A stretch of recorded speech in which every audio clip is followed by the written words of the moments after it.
Buenas tardes, Latinoamérica. Bienvenidos a nuestro webinario ¿Cómo gestionar los riesgos ocultos del fenómeno El Niño?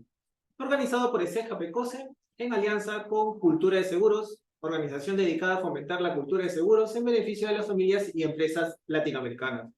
Hoy nos acompañan Marco Salsi, él es consultor especializado en riesgos asegurables y empresariales, y Renato de los Ríos, gerente de APS Ajustadores y Peritos de Seguros. Quien les habla, Víctor Hugo Murratizó, fundador de Cultura de Seguros. El formato de nuestra sesión va a consistir en un conversatorio de 45 a 60 minutos. Cualquier duda, consulta, lo pueden hacer llegar a través de la opción comentarios. Bienvenido, Marco. Bienvenido, Renato. Es un honor tenerlos con nosotros. Nuevamente contigo, Marco, inauguramos la primera sesión. Esta es nuestra tercera. Qué gusto tenerlos. Sobre todo de personas tan profesionales y referentes en el mercado. Me gustaría para que los demás nos conozcan un poquito, si nos pueden contar brevemente cómo iniciaron en este mundo tan apasionante como son los seguros. De repente contigo, Marco, y después con Renato. Perfecto. Primero, agradecerte, Víctor Hugo, por la invitación. También a la Escuela de Seguros de COSE por esta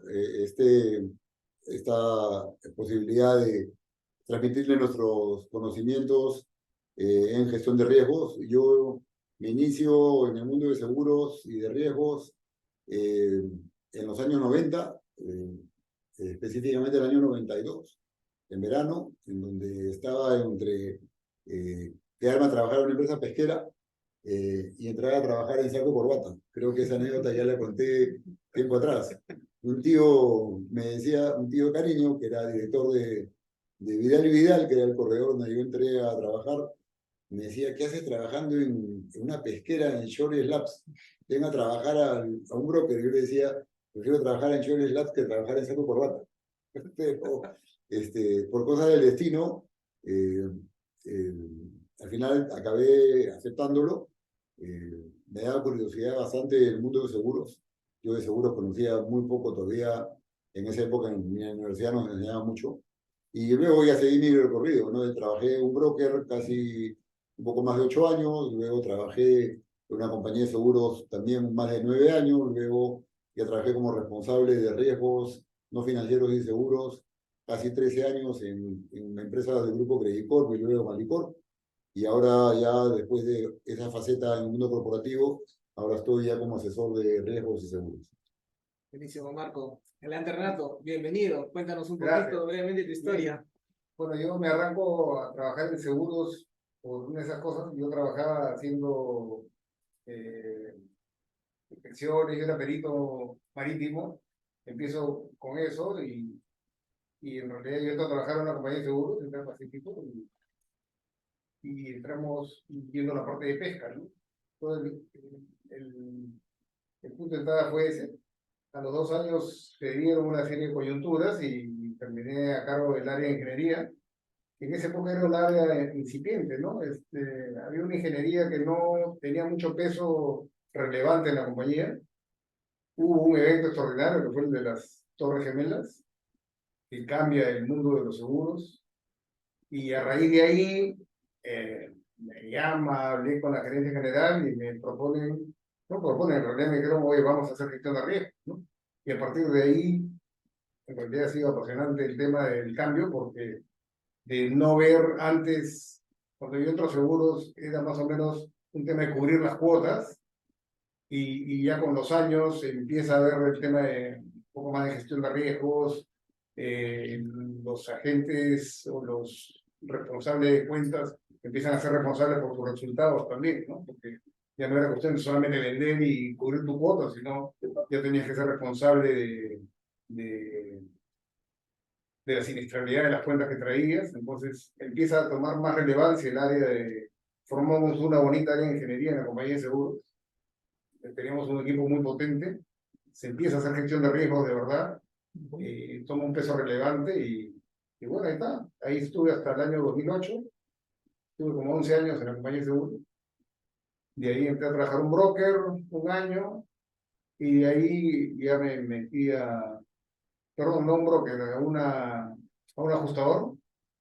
Y de ahí entré a trabajar a PES, en el cual soy gerente, y estamos dedicados a todo el tema, no solo vemos riesgos, vemos todo tipo de riesgo industrial sobre todo, y somos especialistas en lo que es prevención, gestión de riesgos y bueno, lo que seamos útiles. Buenísimo, Renato. Y el tema de ingeniería también era como comenzó a fortalecerse y ayudaba mucho al equipo de suscripción, sobre todo daba una buena imagen también con los reaseguradores, me imagino, en algún momento, ¿no? Daba mucho peso. Originalmente hubo una cierta resistencia porque internamente incluso era una traba, pero poco a poco se manejó bien ese tema, el área de riesgo manejó bien el ingreso. Además, se genera y se forma un área de riesgo que no había, ¿no? Antes las áreas de seguros, donde yo entro, eran incendios, autos, Por ramo. marítimos, ramos, pero eh, creo que fue la primera compañía que forma un área de riesgos y fue bastante potente y sí empieza a hacer un ida y vuelta con los asegurados era para sumar, ¿no? Buenísimo, Renato. Me imagino que hoy en día también las áreas de riesgo deben estar buscando esos riesgos ocultos, que es nuestro tema del día de hoy, ¿no? Riesgos ocultos, pero enfocados cada vez en el INDA, ¿no?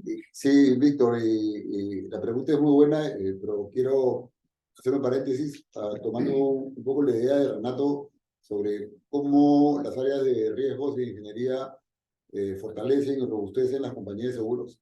No solamente las compañías de seguros, yo creo que también los brokers tienen que identificar y fortalecer esas capacidades. Yo cuando trabajaba en el área comercial de la misma compañía de seguros, donde trabajó Renato, es más, ahí nos conocimos, nos hicimos buenos amigos.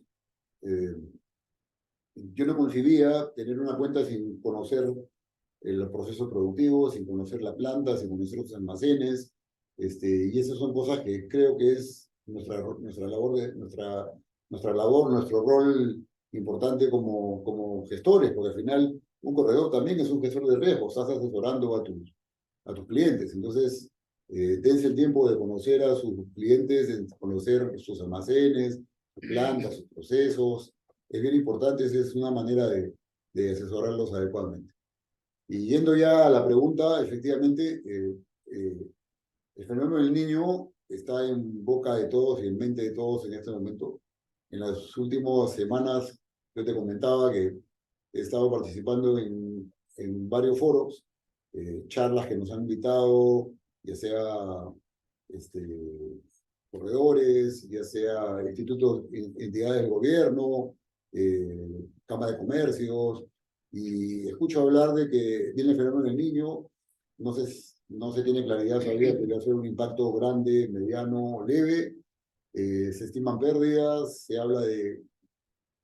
se explica de cómo se genera el niño, tanto el niño como la niña, se habla de que va a haber destrucción de carreteras, los ríos se van a desbordar, de que puede haber daños en construcciones que están en laderas de cerros, por los aludes, avalanchas que puedan haber, la salida de ríos en casas y en construcciones que están también en quebradas o quebradas que fueron ríos secos o hay ríos secos, pero y se estima también cuánto puede ser la pérdida, pero yo en todas esas charlas que he estado y revisando, nadie habla de plan de gestión integral de riesgos, nadie habla de continuidad de negocios, nadie te habla de preparación ante desastres, recuperación, identificar cuáles son tus recursos críticos para seguir operando. Yo creo que eso es algo importante que se tiene que tomar en cuenta, ¿no? Buenísimo, entonces le vamos a dar un zoom a cada una de estas partes, Buenísimo. ¿no? Buenísimo. Entonces, de repente podríamos comenzar un poco por la continuidad del negocio, ¿no? ¿Qué nos puedes decir sobre el tema de cómo poder nosotros desarrollar un buen plan de continuidad de negocio? Buenísimo. Y también, Renato, cuando tú quieras, aportas y me interrumpes. La continuidad de negocios es una pata de la gestión de riesgos, ¿no? La gestión de riesgos es identifica tus riesgos, trátalos, identifica, mídelos, trátalos. En el tratamiento está la parte de continuidad de negocios, y es continuidad de negocios, le dicen control de daños y recuperación ante desastres. Básicamente son las etapas que uno tiene que tomar en cuenta, ¿no? En continuidad de negocios, ¿qué es lo que es importante tener? Es hacer un análisis justamente de los riesgos, identificar los diferentes escenarios que puedes tener, cuál es el impacto que podría tener de diferentes magnitudes cada uno de esos diferentes escenarios. Tan importante como eso es hacer un business impact analysis, que no es otra cosa que el impacto que le puede ocurrir a tu negocio de suceder a uno de esos eventos. Pero para hacer eso tienes que identificar cuáles son tus recursos críticos, ¿no? En los frentes personas, inmuebles, necesidades con proveedores, necesidades con terceros, plan de comunicación también de crisis hacia afuera y hacia adentro, stakeholders y tu personal. Eso es a grosso modo un poco lo que... Yo te sumaría ahí el tema, deberías enfocarse en plan de continuidad de negocios como un antes de siniestro y después de siniestro. O sea, en realidad, parte de un buen plan de continuidad de negocios es, si yo quiero que impacte lo menos posible mi negocio de cara al cliente. Ya con el seguro me arreglaré de mis daños. Pero si yo vendo o hago distribuciones o hago un servicio, yo debería tener un plan de continuidad de negocios orientado a que el impacto sea lo menos posible, lo más transparente hacia el cliente, como para decir, oye, acá parpadeó, pero el servicio se sigue brindando, ¿no? Entonces, eso con los puntos que puedo tomar por ahí es lo que te hace un buen plan de continuidad de negocios. Importante, Renato, gracias. Y esa parte, como dijo Renato, es importantísimo. Y una vez dice, bueno, ¿cómo lo hago? Es bien sencillo. ¿Cuál es tu misión como empresa ante la sociedad? Y identificando bien claro cuál es tu misión como empresa ante la sociedad, vas a poder saber qué cosas tienes que proteger para seguir dando esos servicios o lo mínimo necesario para que tus operaciones sigan dándose, para que tus servicios sigan dando y para que tus objetivos estratégicos se cumplan. Inclusive hacer cosas que de repente uno ni se las puede imaginar, ¿no? Por ejemplo, me acordé de que una charla previa estuvimos hablando con Renato y me contó algo muy interesante sobre acuerdos con la competencia. Cuéntanos un poquito más, Renato, al respecto. Los acuerdos, bueno, con la competencia también, ¿no? O sea, en realidad una vez que tú tienes identificados cuáles son o sea, no hay forma de hacer un plan de continuidad de negocios o hacer incluso una póliza de seguros. Una póliza de seguros no debería ser vendida por alguien que no sabe qué cosa es lo que está asegurando. Yo no puedo asegurar, por grosso modo, terremoto, inundación. Yo tengo que conocer esto y debería haber hecho un estudio de riesgos previo antes de ofrecer una póliza de seguros a un cliente o acompañarlo en esto. Dando continuidad, eso es igual, ¿no? Yo les contaba a Víctor Hugo el caso de un laboratorio que ellos habían identificado varios escenarios de pérdidas en que dejaban de operar. Y ellos mismos, cuando se les interroga, me comentan que en un laboratorio que era competencia directa de ellos tenían un acuerdo donde mutuamente tenían sus fórmulas, sus procesos y procedimientos, y ya incluso un preacuerdo de cómo trabajar las horas ociosas de una y de otra fábrica. ¿Para qué? Para producir entre ellos. Entonces, eso es una forma avanzada de pensar y es una forma inteligente de enfrentar los riesgos, ¿no?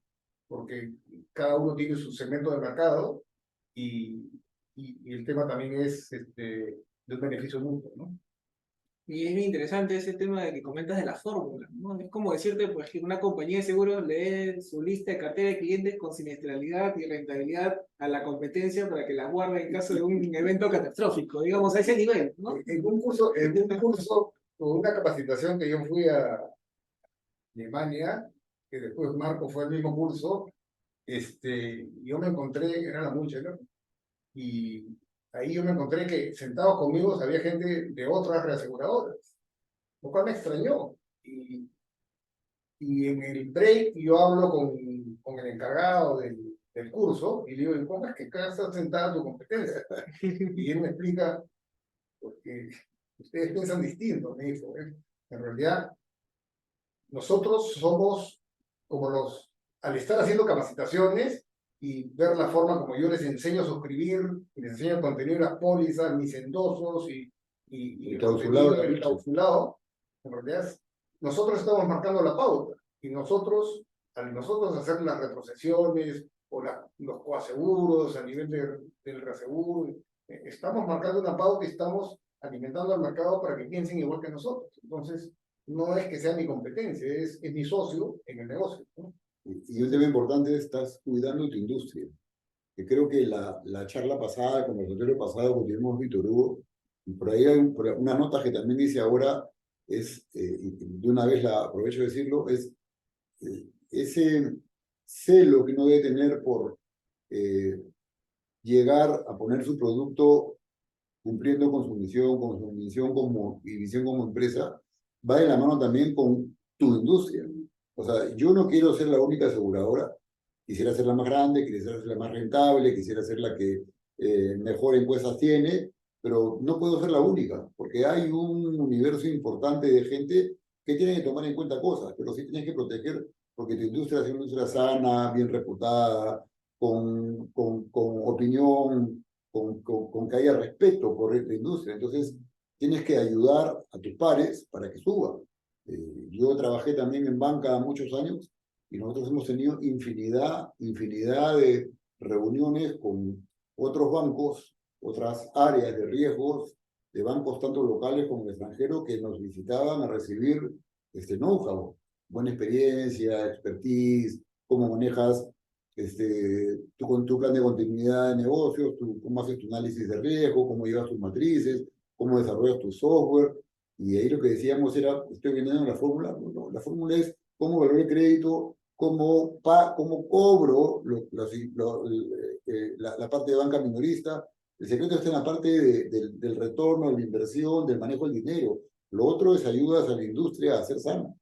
Tal vez podríamos llegar a un nivel en el cual compartamos información de siniestralidad sin nombre propio, pero por lo menos para ver por segmentos, ¿no? Como el SWOT, creo que parece que la SBS tiene el área de banca tiene no me acuerdo cómo se llama el software, pero donde estamos los bancos del Perú obligados a SUCAB. meter la información de todos los riesgos operativos a partir de un estándar, de un mínimo hacia arriba, una tolerancia, y meter origen, causa, consecuencia, cómo lo mitigaste, cuál es tu plan, todo. Y te lo revisan. En otros mercados sí se comparte información. Yo sé que en Chile, por ejemplo, en Chile se comparte el tema de riesgos humanos, ¿no? El tema de riesgos humanos es transversal a la industria, incluso hay estándares mínimos que mantener. Y una vez que tú excedes una cierta siniestralidad, accidentabilidad, incluso te intervienen y te obligan a hacer cosa que acá somos un poco más pasivos, ¿no? Más progresivos, y también está mucho el mal concebido secreto de ese tipo de información, ¿no? O por lo menos los que son seguros obligatorios, que hay como 30, más o menos, y tienen el 27% de la producción del mercado, eso sí podría ser compartido, porque todos van a vender lo mismo, ¿no es cierto? Y al final, si no tienes ahora este cliente, lo vas a tener en algún momento y te gustaría conocer su historia o su siniestralidad. El mejor ejemplo a mí es el vehículo, ¿no? O sea, yo me siento una persona responsable con el manejar y el cuidado o daño que pueda tener mi vehículo, y trato de tener una perduración en la compañía de seguros con la que estoy, pero tiene gente que, o sea, por siniestros, ¿no? Cambia de compañía de seguros todos los años y no hay intercambio de información. Esa persona, no sé si sancionada, penalizada, lo que sea, pero eso no te puede ocurrir en otros países donde hay ese intercambio de información. Entonces podríamos de repente reflexionar que la continuidad del negocio no es solamente cómo yo continúo vendiendo, operando en el mercado, sino cómo el sector, ¿no es cierto? Cómo el sector puede salir adelante ante una catástrofe. Y para ello entiendo que a veces también uno puede cometer algunos errores, ¿no? Comunes al momento de desarrollar este plan de continuidad de negocio. ¿Qué cosa es lo que han identificado durante estos años de experiencia? ¿Cuáles son los errores más comunes que se cometen? Yo los he escrito, ¿ya? Y para no, digamos, divagar como ideas, yo los tengo acá, porque he participado haciendo planes de continuidad de negocio en diferentes áreas dentro de las organizaciones que he estado, para mí son 5 temas críticos, ¿no? El primero es que tu plan de negocios no tenga en cuenta el personal crítico, ¿no? Y el personal crítico no pasa únicamente por definir quiénes son los críticos para seguir operando, sino ayudarlos a definir un plan familiar y también tener reemplazo, sucesión, porque puede ser que un evento de trauma a raíz de un evento, por ejemplo, el niño que su casa se la llevó, la familia, se perdió un familiar, es probable que la persona tenga un trauma y no va a volver a trabajar. Entonces tienes que tener ese frente identificado. ¿Cómo lo ayudas a él y a su familia, ¿no? Por supuesto, nosotros en el banco donde yo trabajé teníamos planes familiares para todos. Parte de la afectación. Sí, así es. Que es parte de uno de tus recursos críticos, ¿no? El otro es que el plan que hayas diseñado sea accesible a toda la organización, porque no hay nada más bonito que tener un plan que lo tiene el área del comité, que lo prepara, que hace ejercicios de escritorio, pero no está difundido. Entonces, el día que tú no estés, porque puede ser que tú estés en otro país, en otro lado, cómo se activa, cómo se ejercita, cómo se hace. Entonces, y la otra es que tampoco tienen que ser tan detallistas, no entrar a tanto detalle que al final tampoco sabes cómo ejecutarlo. Tienen que ser genéricos, que tomen en cuenta diferentes escenarios, pero que puedan ser rápidamente adecuables por la gente que está en los equipos de gestión de crisis o de continuidad de negocios, ¿no? El otro es tener los planes de comunicación que tú hagas, tienen que ser hechos de manera homóloga o homogénea para tus stakeholders hacia afuera como para tus colaboradores. No puedes decir un tipo de United, ¿no? Hacia afuera un mensaje y hacia adentro otro mensaje. Entonces tienen que ser condescendientes. Los stakeholders me imagino que también deberían heredar parte de... Tú tienes una crita, en la SBS teníamos, integrado. se nos caía un sistema, se cerraba una agencia, pasaba algo, y la SBS me entraba el teléfono, me enteraba de tal cosa. Y se enteran por los clientes. No funciona el ATM en todo, no funciona no sé cuánto, una agencia no sé cuánto, se están demorando más de 7 minutos. Normal. Entonces, tienes que saber cómo actuar en este tipo de eventos, ¿no? Lo otro es no pensar que tú, por más robusto, potente, que tienes tu site de operaciones, tu centro de comando, tienes que siempre buscar en que tener una contingencia, porque no sabes si realmente vas a poder usarlos o no. Y ahora con la digitalización, la pandemia ayudaba a que todo pueda ser, digamos, de manera mucho más sencillo, trabajar en home office, trabajar con plataformas tecnológicas, también eso es importante, ¿no?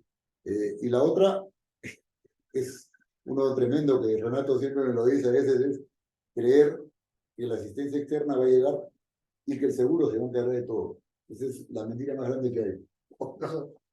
Eso es cierto y eso es parte de la realidad que tenemos en el país. Yo solo le agregaría al punto tuyo, o a los puntos que hacen indicado, y que dijiste esto de qué bonito que los ejecutivos y la cabeza lo trabajen.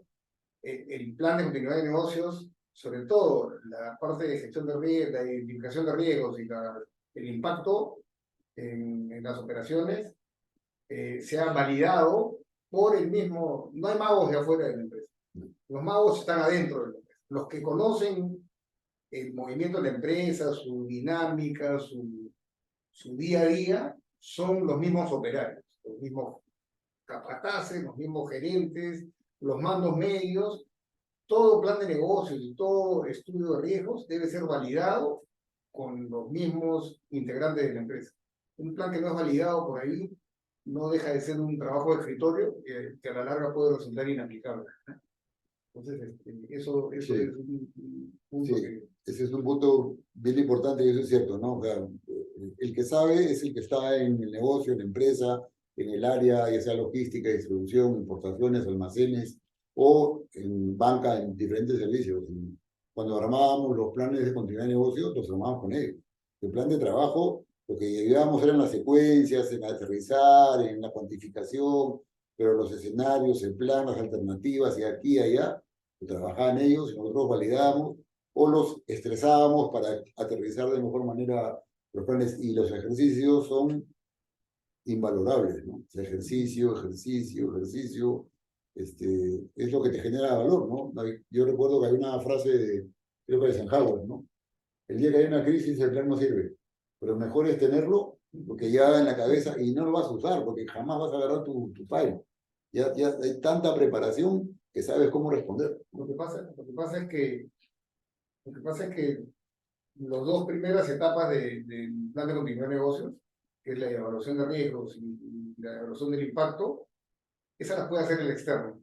Las validas con el interno, pero las siguientes etapas, son 5 o 6, el evaluador puede, nosotros lo hemos hecho, pero de la mano con el cliente. Yo no puedo disponer en mi papel, o en mi informe, asignación de recursos ajenos, asignación de personas, asignación de locales. Entonces, esa parte, el evaluador o el quien te hace el estudio debe acompañarte, pero no debe,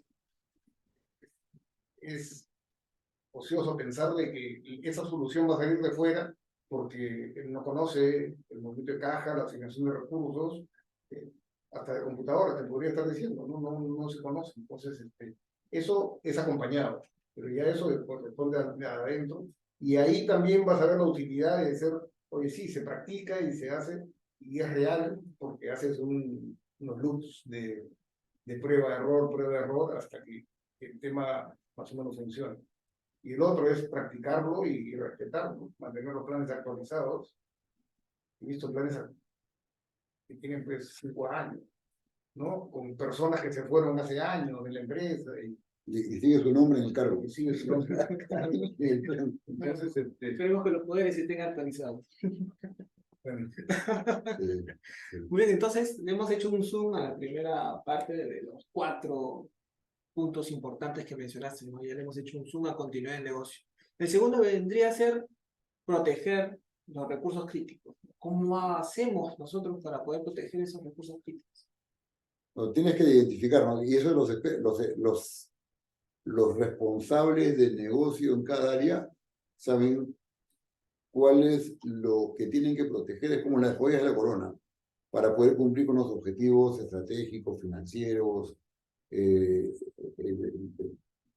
credo que uno tiene como empresa, justamente para seguir manteniendo los servicios que está acostumbrado a dar a la sociedad a sus clientes, ¿no? Y eso pasa por identificar personas, por identificar infraestructura, por identificar tecnología, por identificar proveedores, por identificar qué tipo de cliente es el que no puedes dejar de trabajar, ¿no? Por ejemplo, como ejemplo, yo recuerdo cuando armábamos los planes de continuidad de negocios en la banca, no era un tema únicamente del banco donde yo trabajaba. Todos los bancos habíamos definido que nuestra prioridad era el cliente de a pie, o sea, la banca minorista, porque esas personas tienen que estar, tienes que preocuparte, porque el día que necesiten algo, lo que van a necesitar es liquidez.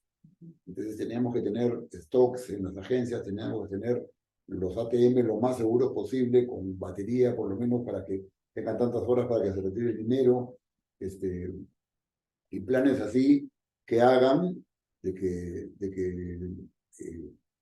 protegemos a la persona, digamos, al cliente más básico que hay en un banco, ¿no? En una empresa, y te hablo en consumo masivo, es similar. ¿Cuál es tu preocupación primigenia de una empresa de alimentos de consumo masivo? Es canasta básica. ¿Tú qué haces? Yo hago fideos, yo hago jabones, yo hago champú, yo hago lavavajillas, hago no sé cuánto. Hago galletas rellenas, hago el fideo premium, eso no importa. Entonces tienes que identificar cuáles son las máquinas, las líneas de proceso y protegerlas para que esas tengan la mejor robustez, para que un terremoto en un niño estén protegidas para que esas sigan operando.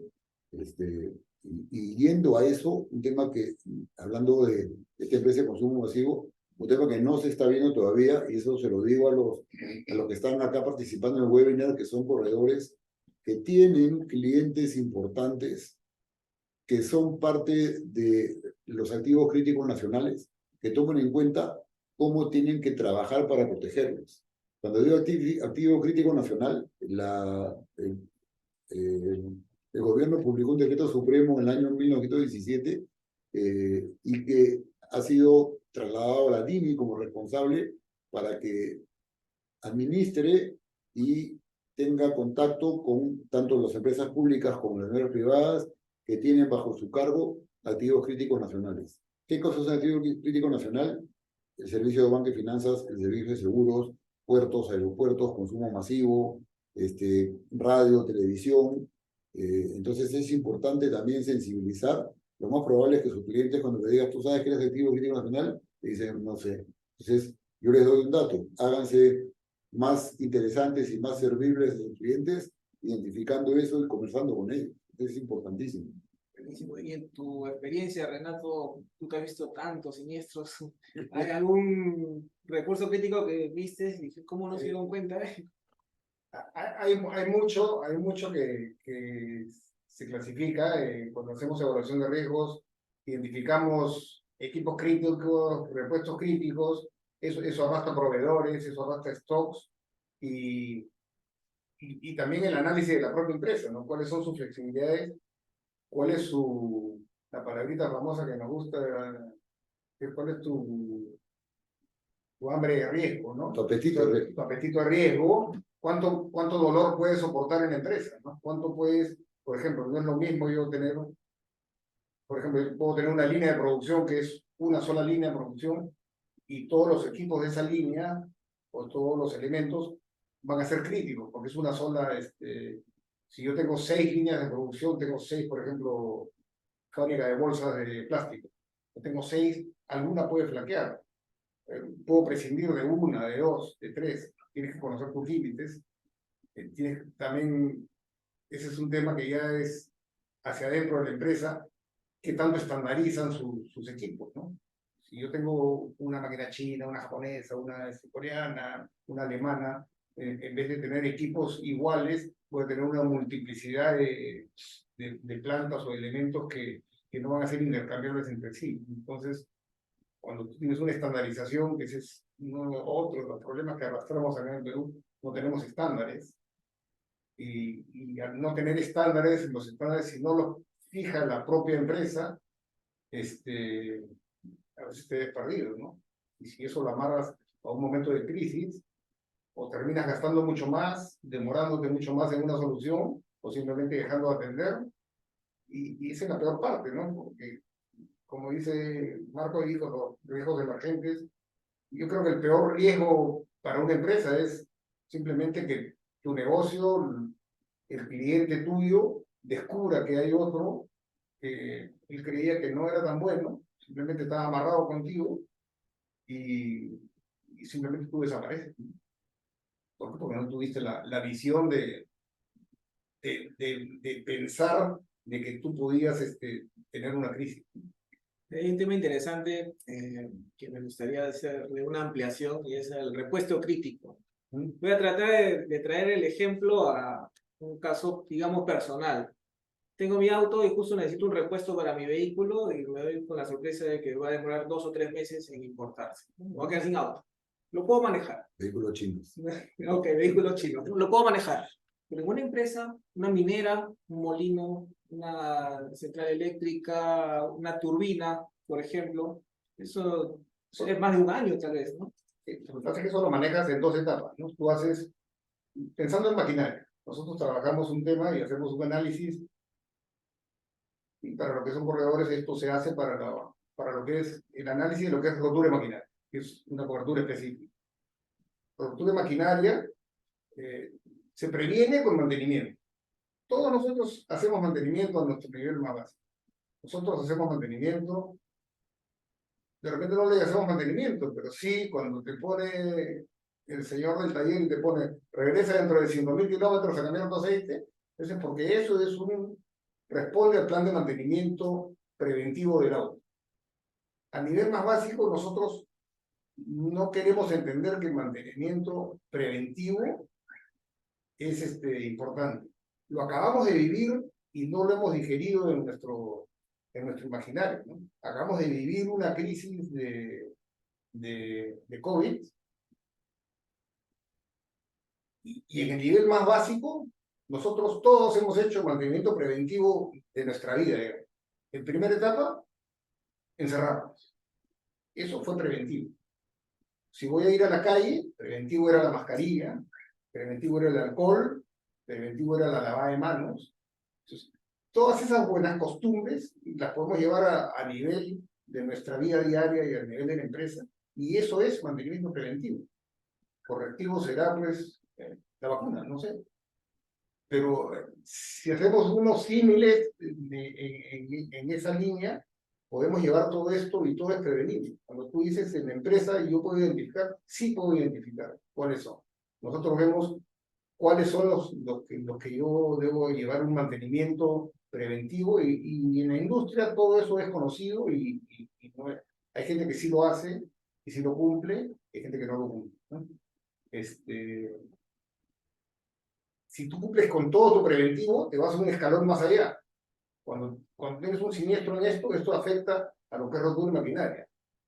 La contraparte, que eso es lo que hablábamos el otro día, la contraparte de esto es la rotura y maquinaria viene amarrada al lucro cesante por rotura. Eso es lo que espantan los aseguradores.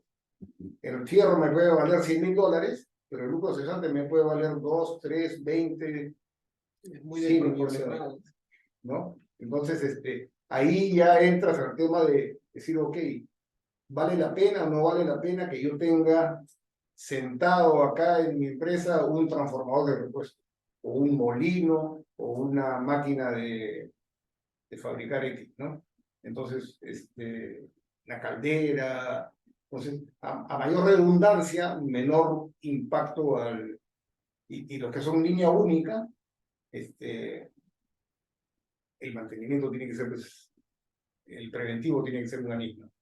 Sí, y justamente traemos el tema de la criticidad en cuanto a los repuestos, ¿no? Si bien es cierto, el ejemplo es con rotura y maquinaria, esto no estaría cubierto dentro de un niño, digamos, ¿no? Pero, ¿qué pasa si durante un huaico se lleva un molino o tal vez algunas turbinas, ¿no es cierto? Entonces, conseguir ese repuesto me puede demorar 2 años, de repente, no es tan rápido, para que pueda calzar con el lucro cesante que uno le ofrece al cliente. Puede ser insuficiente el lucro cesante de 12 meses. Tal vez deberíamos pedir más tiempo.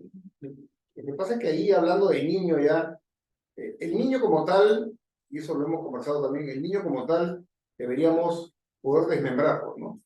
Niño no dice mucho. Prepárate para el niño no significa nada. Prepárate para el niño significa, oye, conoce tus riesgos. Los que vienen asociados a niños son lluvia, inundación, lodo, interrupción de accesos, me puedo quedar rodeado, puedo tener temas coincidentes, ¿no? Yo puedo estar en el fenómeno del niño y yo puedo tener riesgos no puedo descuidar incendios, no puedo descuidar robo, no puedo descuidar, y sería catastrófico, un terremoto. Un niño con terremoto no son mutuamente excluyentes, te pueden caer uno encima de otro y entonces tú tienes que saber y poder identificar todos los riesgos y todos los escenarios a los cuales puedes enfrentarte y manejar cada uno, ¿no? Y como dicen ahí, en la paz prepárate para la guerra, ¿no? O sea, cuando tú estás ahí, la crisis no es el momento de estar planificando. Cuando planificas en crisis, gastas más y eres más ineficiente. Tal vez el niño es una buena excusa para volver a revisar las pólizas y ampliar más mi gestión de los diferentes riesgos que pueda tener. Y sobre todo aterrizarlas a ver, oye, realmente esta póliza me cubre ante los riesgos a los que yo estoy expuesto o no. Es correcto. Entonces ya hemos desarrollado 2 puntos. El tercero vendría a ser, y uno que por ahí Renato se adelantó, ¿no? El tema de revisar y actualizar los planes, ¿no es cierto? Un poco para buscar el hilo conductor de lo que Renato comentó, claramente los gerentes de riesgos, responsables de riesgos de una empresa, los que estamos viviendo esto, cada día la gestión de riesgos viene más de la mano con la gestión de riesgos asegurables. Entonces, nosotros que estamos en esta industria de seguros, tenemos que invertir en conocer y tenemos que volvernos, como yo digo, el gestor de riesgos asegurables pasa a convertirse en un maestro en el arte de esperar lo inesperado. Los gringos tienen una frase bien bonita que se llama state of art, ¿no? El estado del arte. Ese es el saber cómo desenvolverte ante cualquier eventualidad que pueda suceder o leer esas eventualidades que pueden venir. Entonces, claramente, un punto importante, ya que se viene el niño, es que todos nosotros, los que tenemos clientes con su seguro, y se siente con los clientes a identificar cómo está descrita la cobertura de riesgos naturales. Claramente, a raíz del YACU, muchas aseguradoras han comenzado a limitar o restringir la cobertura, no solamente en cómo está descrito el texto, sino también en las sumas aseguradas, los límites que tenían por remoción de escombros, por gastos extras, extraordinarios. Es importante revisarlos para también alertar al cliente que tiene que adecuar o modificar sus planes para que, como está descrita la póliza, no lo sorprenda, ¿no? Entonces, yo, yendo al niño, oyendo a lo que se pronostica para el niño,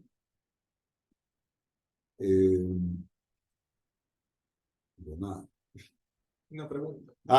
Ok, ¿te ayudo con la pregunta? Sí, por favor. A ver, Daniel nos pregunta, ¿qué hacemos si las compañías de seguros se están poniendo nerviosas, dice, ¿no? Y prefieren abstenerse de cotizar? Bueno, la pregunta es buenísima, y va un poco tomando lo de Renato y lo último comentario,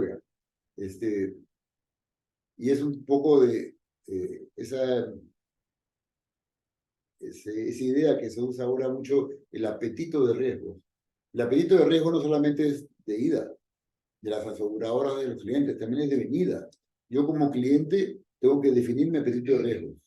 Tengo que decir qué cosa quiero asegurar. Asegurar todo es que no tienes un plan de gestión de riesgos y quieres pasarle el plan de gestión de riesgos al menor costo posible a la compañía de seguros. Entonces, tienes que definir tus límites de asegurar, tienes que definir tus deducibles sanos, sensatos, que no te hagan quebrar, pero que puedas asumir más responsabilidad ante la pérdida para que también la aseguradora no se asuste cuando presentas tu plan tu diseño de la póliza, como tu slip de seguros, como lo quieres mandar a cotizar. Otro es importante es exponerle a la aseguradora cuáles son tus planes de continuidad de negocios y tus planes, los gringos le dicen damage control, ¿no? Control de daños, que es, si viene un evento de pérdida, ¿cómo hago, cómo respondo, cómo actúo yo de manera rápida para controlar que la pérdida no se magnifique, no crezca? Entonces, si tú le presentas a las aseguradoras esos planes, va a ser mucho más sensato en darte capacidades o no. Y a veces yo hablo con brokers que me dicen, pero si que no importa, porque si mi valor declarado son 10 millones de dólares, al final esa pérdida máxima probable, voy al límite máximo y la tasa es igual para todas las compañías o para todos los clientes, la tasa es igual. Pero el día que un suscriptor tenga a la compañía de Daniel, que se gestiona de esa manera, y a la compañía de Marco, que no se gestiona de esa manera, la capacidad se la va a dar a esta y no a esta. Entonces, yo creo que sí es importante poder diseñar esos planes y mostrárselos a la compañía de seguros conjuntamente con el corredor. Y por otro lado, siendo más, perdóname, Renato, siendo un poquito más estricto, si ese ejemplo que mencionas de 10 millones de dólares es un solo local y remoción de escombros lo tiene como sublímite, con una pérdida total, el sublímite lo va a tener que asumir, ¿no? No, y eso es otro tema importante. Yo he visto pólizas en mi etapa de consultoría en ese tiempo que tienen valores declarados 10, 15, 20 millones de dólares y gastos extra, gastos extraordinarios, remotos cobros, 150.000 dólares. No. No hay una No hay una proporcionalidad. Es una cobertura adicional, en realidad, para... Si es que yo no sé si adicional o no quiere entrar a tecnicismos, pero está mal identificado o mal valorizado ese límite que tiene, porque sabes que va a ser mucho mayor. Renato, nos ibas a comentar algo. Sí, complementando el tema, sí deberíamos, o las empresas deberían pensar, o los brokers deberían pensar en tener su propia área de... Si la empresa no tiene un gerente de riesgos, debe tener un área de riesgos. Tiene que haber alguien en la empresa, una de ingeniería, una de riesgo, que sea transversal, que vea con otros ojos la empresa, no con ojos de producción, sino con ojos de seguridad. Y la seguridad no es seguridad física ni potencial, ¿no? La seguridad es hasta el grifo que gotea, ¿no? ¿Por qué? Porque es pérdida. Y que no sea para... Y lo que debe hacerse también es esa área, y permanentemente la gente revisar sus sistemas, revisar sus procesos, sus procedimientos, sus planes, y hacer permanentemente, ¿no? Cuestionarse, preguntar, dudar, ser más curiosos en qué pasaría, ¿no? El qué pasaría siempre es la gran interrogante de este negocio en el que estamos metidos, ¿no? Así es, así es. Hemos desarrollado 3 de los 4 puntos, ¿no? Recordamos un poquito, me corriges, Sí, sí, sí. continuidad de negocio, ¿no? El tema de identificar los recursos críticos, ¿no es cierto? Los planes que estén actualizados. Y el cuarto es tener ese plan si es que yo soy un activo crítico nacional, si no me equivoco es el nombre correcto. Sí, sí. Bueno, ahí es, yo creo que no es que tengas que hacer una cosa distinta. Lo que tú tienes que es buscar de tener tus planes de respuesta, tus planes de continuidad, de protección del servicio que tú sigues, servicio, producto que tú sigues dando a la sociedad para que no tenga impacto y para que el día que haya una emergencia grande, necesaria, que el gobierno necesite de ti, estés preparado para eso. O sea, busquen el decreto supremo, la verdad que es bien interesante leerlo. Yo tengo mis reparos sobre si la DINI ha avanzado mucho o se ha acercado a las empresas. Cuando yo estaba en el banco, sí. Con la SBS, con las BAN, nos sentamos a revisar cómo va a ser todo esto y cómo vamos a aportar nosotros a la DINI y hubieron reuniones con ellos. Cuando estuve en la empresa de consumo masivo, por mi lado no había esas reuniones. La dirección de riesgos era una dirección también que estaba iniciándose en la organización. No conozco si con ellos, pero claramente esa empresa de consumo masivo es un activo crítico nacional. Y el grupo en el que está también. Tienes puertos, tienes aeropuertos, tienes almacenes, tienes un montón de líneas que el día que hay un gran evento, un daño grande va a ser necesario para la sociedad en general. Podría decirse que si yo soy dueño, digamos, de un puerto, un aeropuerto, decido tener 2 planes o un solo plan, englobo todo. Es un solo plan. Es un solo plan, lo que tienes que tener conciencia es eso, y yo creo que es tocar la puerta a la DINI y sentarse a conversar, ¿no? Sobre cómo se va a actuar, ¿no? O sea, para mí es un tema súper responsable que hay que hacer. Un tema que yo también conversábamos, va de la mano con los relatos, ¿no? Se viene el niño no es que se venga, el niño tengo que hacer acciones para poder protegerme ante un niño. Entonces ahí yo armé un checklist, estuvimos conversando con Renato sobre un checklist sencillo para dejarlo a la audiencia, que puede ser el ABC de aquí hacia adelante, ¿no? Que si quieres lo comparto con ellos. Y eso va de la mano con una cosa que yo dije también en la conversación pasada. No es un tema únicamente de proteger el año, no es un tema de proteger la sostenibilidad del negocio, es un tema de perdurabilidad de la empresa. Ahora todas las empresas tienen competidores. La competencia es sana, la competencia nos hace estar despiertos, nos hace ser eficientes, nos hace meterle todo el desarrollo tecnológico y toda la innovación que se viene ahora, pero tenemos que proteger la perdurabilidad del negocio, ¿no? Entonces, ahí he hecho un checklist que sí está enfocado en el niño, ¿no? Son cosas que hemos tomado para hacer una especie de el ABC de lo que uno tiene que hacer, ¿no? Primero es identificar si sus ubicaciones están en los cauces de ríos, quebradas activas o dormidas, y calcular el impacto que pueden tener si esas quebradas se activan y los planes de mitigación de pérdidas si se llegan a realizar. Lo trabajamos en un local que también Renato conoce, en una de mis anteriores encargos en Trujillo. Una de las quebradas de Trujillo nunca se activaban por el niño, y el último niño que pasó en el 16 y 17 se activó. Y claramente hicimos un plan para eso, pero gracias a Dios se activó varios kilómetros arriba y pasó un chorrito de agua adelante. Pero te puede pasar.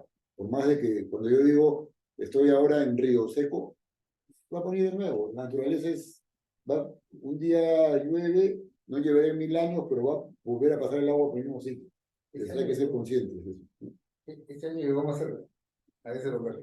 Sí, Renato, creo que ayer que estábamos conversando un poco del tema, comentaste que el plan por cada quebrada es distinto, ¿no? Es Su que, naturaleza difiere entre uno y otro.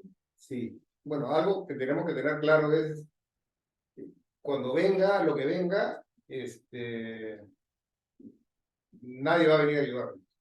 O sea, la empresa no, el gobierno viene y ayuda a las personas desprotegidas. Además, a la empresa, las casas, te pondrán una carpa, un tema, pero no va a haber protección de esto. Y lo que tú dices es cierto, ¿no? Ayer hablábamos, en la costa peruana tenemos 53 ríos que desembocan en el Océano Pacífico. 53. Cada uno de estos ríos tiene docenas, o hasta más, diría yo, de un centenar de posibles quebradas por las cuales puede bajar un huaico, una inundación, y por donde sea que, que vengan las lluvias y en la parte de la sierra que esta sea, ¿no? El mapa nos muestra una Sudamérica toda pintada de rojo, pero en realidad cuando esto se materialice, no se sabe dónde va a impactar.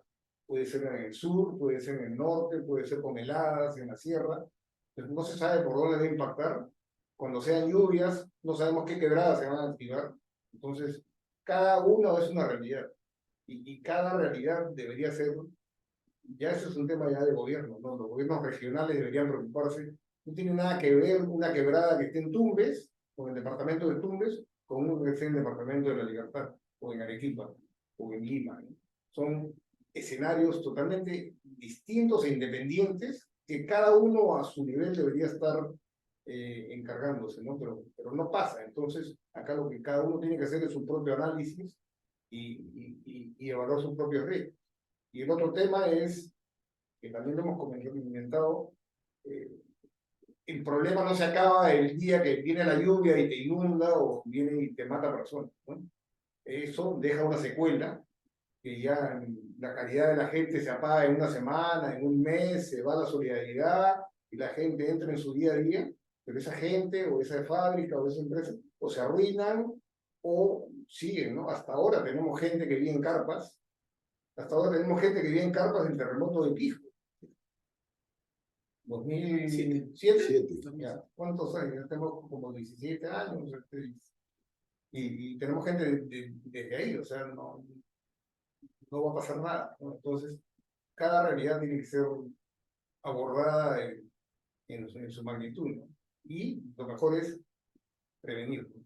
Gracias, Renato, por la reflexión. Entonces, continuamos con el checklist. sí, el siguiente punto es conoce a tus vecinos. O sea, tiene que haber una sinergia entre tu empresa, tu casa, por dar como ejemplos, y quiénes son tus vecinos.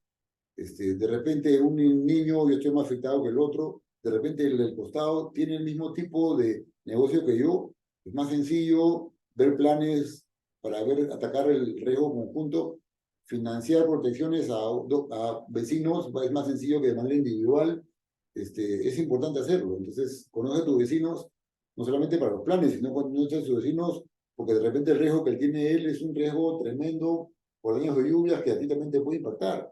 Yo he conocido ejemplos de gente que no tenía, o fábricas que no tenían bien armados la zona de desfogue de agua, y la única manera de hacer era romper la pared, y lo que afectaron fue al vecino. Entonces al final también te dañaron a ti, por más que tú estabas bien protegido, ¿no? Entonces es importante conocer a tus vecinos, ¿no? De esas tenemos anécdotas a montones que contar. Por otro tipo de escenario de riesgo, pero interesante. El otro es, una vez identificado tus ubicaciones, que fue el primer punto, identificar cuáles son las mejoras que tiene que hacer la infraestructura, ¿no? Esas mejoras, techos, canaletas, limpieza de desagüe, de fogue, contención, invierten, reparan y acuérdense de pasarla seguro, porque la gente no lo hace.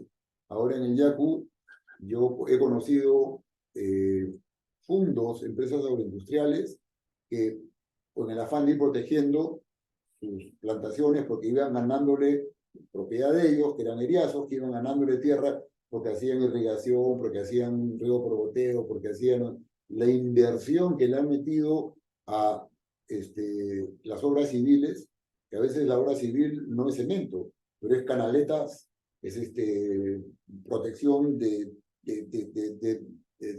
¿cómo se dice?, de montañas de tierra bien prensada para que desvíe, pero el Yaku hizo que nada de esa protección sirva, no estaban aseguradas, ¿no? O si estaban aseguradas, estaban con infraseguro, otros te decían, sí, me olvidé de incluir el seguro, como eran 3 etapas, sacaré la primera etapa y recién la tercera etapa para consolidar todo y pasarlo como un solo inclusión, recién lo iba a incluir, sorry.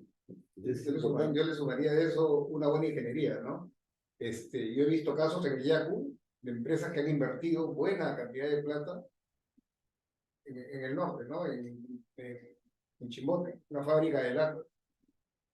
Construyeron una nave enorme, un sistema de canaletas, pero las canaletas las hicieron de 2 pulgadas, dimensionadas, no por economía, pero fue lo que contrataron, pero mal contratado. No se contrató previendo, o sea, no se hizo la ingeniería previendo la magnitud de la lluvia, ¿no? Y la nave adentro llovía tanto como afuera, ¿no? Porque se inundaron los techos, ¿no? El otro punto es personal crítico, ¿no? Ya hablamos, no voy a entrar en mucho, pero no solamente personal crítico en planta y en las operaciones, sino personal crítico para trabajar en trabajo remoto, y los no esenciales no lo consideres. La gente, yo creo que cada día es más consciente de teniendo su laptop en casa puede trabajar, y ahora a veces hasta con el celular trabajamos. Bajas un Excel, bajas un Word, ahí que trabajas, dictas, o sea, de verdad que es alucinante, ¿no? Hay alternativas que se puede hacer. Otro punto importante es, ya viendo tu cadena de suministros, ¿no? Cuantificar tus necesidades de stocks, insumos, materia prima, dónde los estás almacenando, si son tus lugares, si sientes que hay un riesgo, mándalas a un parque logístico. Otro tema importante es si tienes concentración de activos. Stock, tienes inventarios, tienes producto terminado, es importante hacer dispersión de riesgos, ¿no? Entonces, va de la mano con lo que hablábamos hace un momento, ¿no? El que tiene todo concentrado en un solo sitio, tiene más propensión a pérdida, y siendo Lima y Perú una zona propensamente sísmica, el día que va a llegar, te va a llevar todo. Entonces, no es dispersión de riesgos. Creo que me comentaste ayer cuando conversábamos que dentro de tu plan tener una empresa que me haga la maquila, ¿no? Sí, de esos ejemplos tenemos varios, ¿no? O sea, yo conozco empresas, y no por terremoto, pero una fábrica de fideos muy grande en Santiago, en Chile, tuvo un incendio de las 8 líneas de pasta. Las 8 se fueron completitas. Y estos señores ya tenían acuerdos con sus subsidiarias en otros países, inclusive en Perú tenían acuerdos con otras marcas de fabricación de pastas con las cuales les fabricaron para ellos y los trasladaban a Chile, con lo cual son cosas que es importante hacer, ¿no? Y la otra es, de nuevo, si hay un evento catastrófico, dedícate a lo prioritario, ¿no? Si eres una fábrica de galletas y haces galletas, digamos, de consumo masivo y haces galletas premium, cuando hay una emergencia, nadie te va a comprar las premium. Pues también desprioriza cosas que no son necesarias mantener, ¿no? Proveedores críticos, eso es importante, ¿no? Hacer un contrato con los proveedores. Lo hablamos hace un momento, el tema de pastas es un ejemplo. Si no tienes maquila para tus productos, busca quién tiene disponibilidad en sus procesos productivos para poder darte el servicio, y de ida y de vuelta, ¿no? De nuevo, para mí el impacto en un gran jugador que tiene un market share importante en el servicio que sea, no le hace daño únicamente a ti, le hace daño a tu sector en general, reputacionalmente también, ¿no? Entonces es importante tener eso, ¿no? Creo que querías hacer un comentario, ¿no? Estabas dudando entonces, te escuché. Yo recuerdo un poco algunas cifras que se me vienen rápidamente a la mente y de un estudio que había hecho a la Swissline, ¿no? Sí, Más o menos de 17.000 millones de dólares, posiblemente en pérdida, 17.000 millones creo que sí, era, ¿no? yo, 2.000 millones solamente habían estado asegurados en Latinoamérica. sí, En el sí, caso del niño costero fue más o menos el 8% de las pérdidas de 8.000 millones. Y ahí hablábamos de la reconstrucción con cambio. Y cuando le hice ese comentario, me acuerdo Renato me dice, esa reconstrucción con cambio es entre comillas, ¿no? Y ahí si nos quieres comentar rápidamente, Renato, ¿a qué se debía ese comentario? Lo que pasa es que yo he visto lo que se está haciendo y realmente vayámonos solamente a Piura, ¿no? No, Piura es una ciudad que carece de sistema de alcantarillado, de desagüe, de agua de lluvia, ¿no?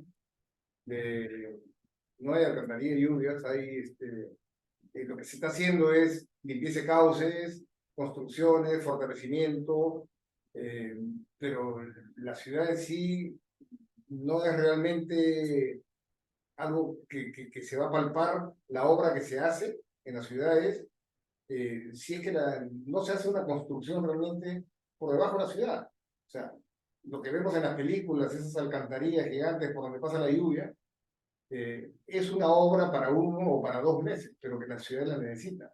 Otras obras importantes podrían ser desvío de cauce de ríos, ¿no?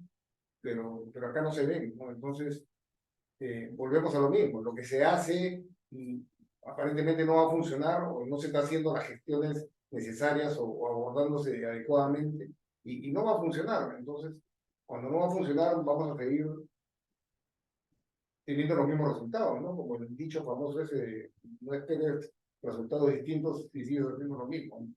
Eso tenemos 50, 100 años, no sé, y somos un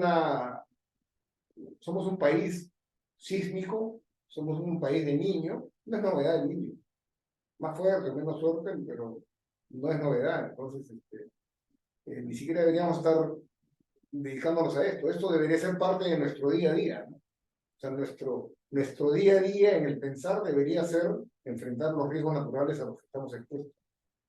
Y prepararnos cada año y la novedad de que ahora sí se va a asignar dinero, ¿no? Pero bueno, es lo que tenemos a puertas y tomar conciencia de todo lo que, bueno, las cosas que se han dicho acá y mucho más que se puede tomar forma. De acuerdo, genial. Ya para ir cerrando, hay falta un una punto, falta un ¿hay un punto. punto más? Sí, Perfecto, cuéntame. el último es, Punto. ustedes corredores, los RIM managers que estén presentes, conversa con tu broker. Creo que es el momento para sentarse justamente a revisar cómo está diseñada la póliza de daños, las coberturas de riesgos naturales, revisar los valores de riesgo y actualizarlos, considerando costos directos, indirectos, inflación. La inflación es tremenda en los últimos 2, 3 años y muy poca gente lo está mirando como un tema importante, ¿no? Le sumo 2%, 3%.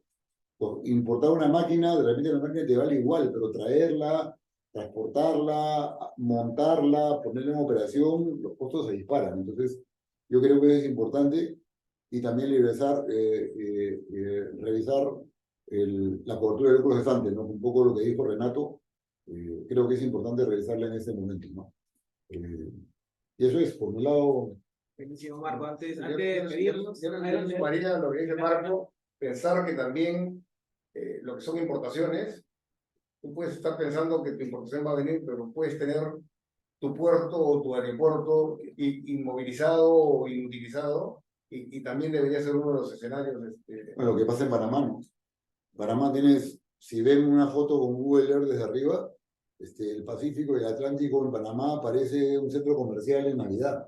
Los barcos están por todos lados, porque no están surcando en la velocidad y en la cantidad que debían de manera diaria por la falta de agua que hay allá. Que ha bajado La lluvia, la cantidad de agua en el canal. Así es.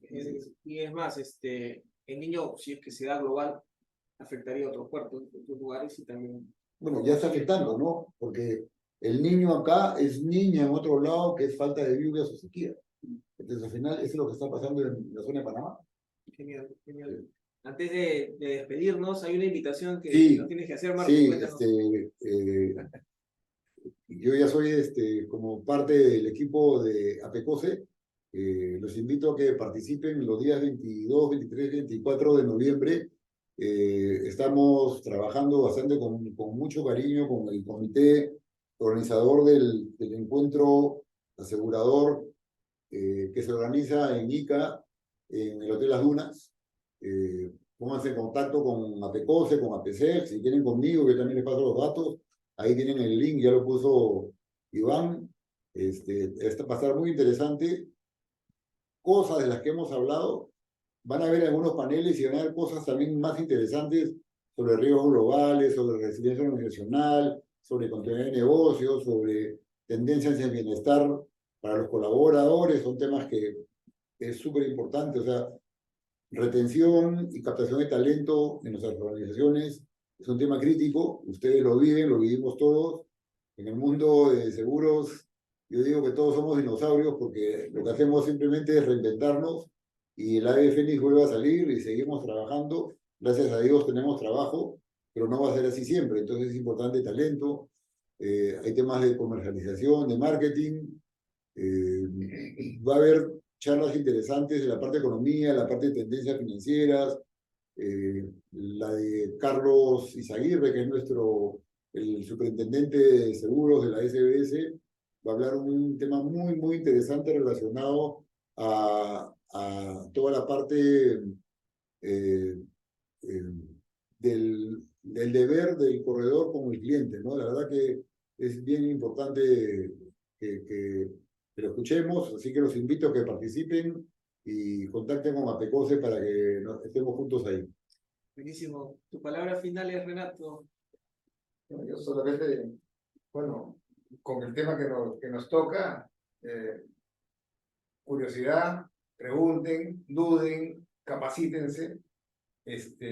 Hoy día es muy fácil el acceso a la información, entonces todo el tema de prevención, empresa que no hace prevención no es una empresa que pueda sobrevivir, y a los corredores deben venderle la idea, ¿no? Tenemos un mercado industrial y en general de malas costumbres en cuanto a lo que es prevención, ¿no? No hay la cultura de prevención. Y es, creo yo, parte del granito de arena del grupo asegurador, poner ese empuje en esa parte que al final va a mejorar los resultados de todos, ¿no? Excelente. Tus reflexiones finales, Marco. Un broker de seguros y un gerente de riesgos tiene que retarse a cambiar la manera de hacer las cosas, ¿no? Creo que capacitarnos ahora es facilísimo, facilísimo realmente. Yo cada vez que estoy suscrito a un montón de newsletters, de diarios, de revistas de ingeniería, de seguros, y esas mismas revistas cada día te mandan más información. Tú entras algo por LinkedIn y al día siguiente te llega información. Es más, yo ya estoy dudando si apago o no apago mi teléfono, porque a veces estás conversando con alguien, hablas de algo y al día siguiente te aparece información de cosas que ayer conversaste, pero que nunca antes habías conversado. Entonces, la educación y la capacitación está a tiro de pie. Si uno quiere capacitarse, no hay peros. Uno quiere capacitarse y quiere aportar a sus clientes, no hay peros. Esa es la única manera de que te tomen en cuenta y que te consideren, ¿no? O sea, un broker va a ser exitoso en la medida que aporte valor a sus clientes. Si no aporta valor a sus clientes, lo van a cambiar. Buenísimo. Gracias, Marco. Gracias, Renato, por compartir conocimiento, una extraordinaria ponencia. Gracias a todas las personas que se conectaron a través de la plataforma Zoom, a ESEG APECOSE y a Cultura de Seguros. Estén pendientes que en los próximos días debemos estar colgando el video para que lo puedan volver a ver y compartir con las personas que les pueda interesar para seguir aprendiendo. Muchas gracias a todos. Bendiciones. Hasta luego. Chao, chao. Gracias. Gracias, Marco. Gracias, Renato. Gracias a Iván también y al equipo de postproducción que nos está ayudando como siempre. Bendiciones. Chao.